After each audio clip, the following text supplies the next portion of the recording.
पण आता तुम्ही बघा, तुमच्याच चॅनलवर जे कुठले नेते आले असतील ते कसे म्हणले असतील, मी गुवाहाटीला कसं गेलो, मग मी त्याचं कसं जिरवलं, त्याचं हे कसं केलं, मी कसे आमदार फोडले, मी हे केलं, मी ते केलं, तो असा बोलला. नाही, ते सतत विकासावर बोलतात, ते सतत विकासावर बोलतात. असं त्यांचा तो विकास आहे. पण महाराष्ट्राचा विकास काय याच्यावर चर्चा व्हायला पाहिजे. ते काय बोलू शकतात हे मला माहिती नाही. विकासावर बोलताना ते अटल सेतू बद्दल बोलतात, समृद्धी महामार्गाबद्दल बोलतात, इन्फ्रा मॅन अशी त्यांची ओळख आहे.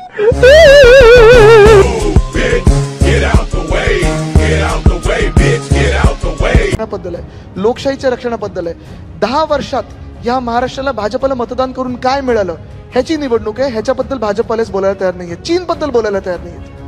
आदित्य, हे 10 वर्ष असं जेव्हा तू म्हणतोय, त्यातले तर बराच काळ 14 ते 19 तुम्ही होतात त्यांच्याबरोबर, त्याचा विसर पडलाय का? निश्चितपणे होतो. तेव्हा आपला सामना वाचा, त्याच सामन्याला हे भाजपला शिव्या देतात, ज्या सामन्याने भाजपला कठीण काळात वाचवलेला आहे. अरे पण ही डबल ढोलकी, परत तोच मुद्दा. नाही, सामन्यामधनं शिव्या घालणारे मंत्रिपद भूषवणार. डबल ढोलकी नाही, आम्ही डबल ढोलकी, परत तोच मुद्दा. नाही, सामन्यामधनं शिव्या घालणारे मंत्रिपद भूषवणार. डबल ढोलकी नाही, आम्ही ड्रम